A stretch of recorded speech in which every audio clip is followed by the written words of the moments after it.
So this is my audience, and this is my social issue speech. So imagine a world where the grass isn't green, the birds aren't chirping, and the sky isn't blue. A world where you can no longer wake up and smell the roses or go outside and breathe in the fresh air. This is not the world we want to live in. And as people, we want to live that American dream. The American dream where we walk out into our vibrant green grasses and talk to our neighbors over our white picket fences. The American dream will begin to be diminished, though, if we keep neglecting the impact that global warming is having on our world. Even more so, President Trump has not helped the situation by pulling the United States out of the Paris Agreement. Now, on our own, and not having any resources from any other nations, we need to figure out a way to save our home and fend for ourselves against climate change. The Paris Climate Accord brought all of our nations together in peace to work to control climate change.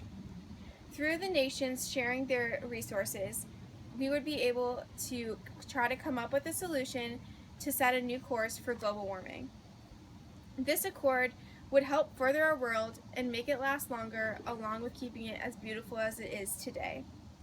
President Trump, though, felt that this accord had a negative impact and had an economical burden on us.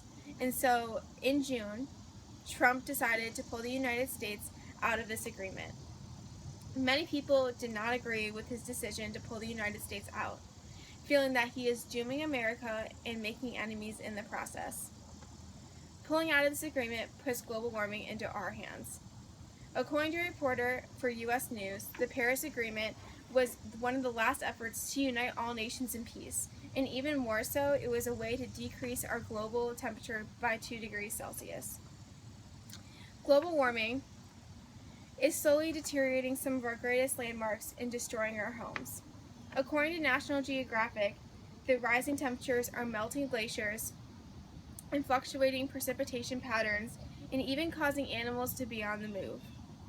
These melting glaciers and ice caps are affecting animals like the polar bears, who thrive in environments that have those glaciers. Although some species are thriving in this environment, but it's affecting us. Species like beetles are eating away at our trees and making them become distinct, and trees give us oxygen, which help us live. These increasing temperatures is not the only thing that's being affected by global warming. Sea levels are also beginning to rise at a constant rate.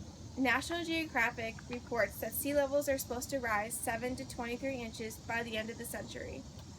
But with the continuous melting of ice caps, it could add another 4 to 8 inches to that original 7 to 23 inches.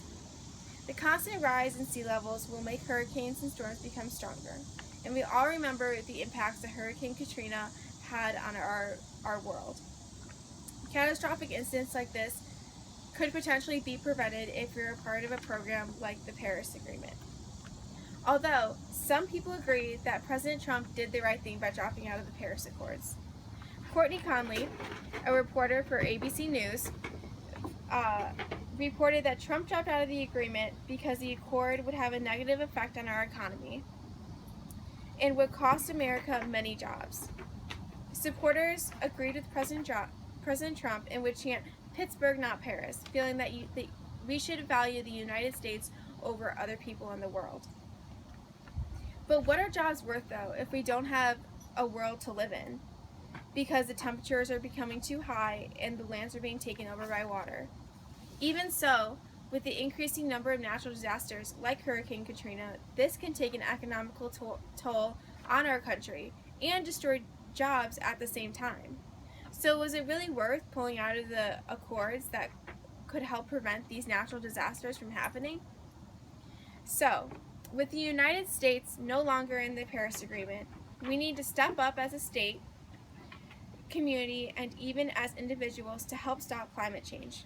These increasing temperatures and rising sea levels can get to a dangerous point where there is no return. As a citizen of the United States, it is our responsibility to take care of our home with the help of our president or not. So take a moment and think about your lives, your children's lives, your grandchildren's lives. What kind of world do you want them to grow up in? Because in the end, this is our world and our lives. So be the change and stop global warming.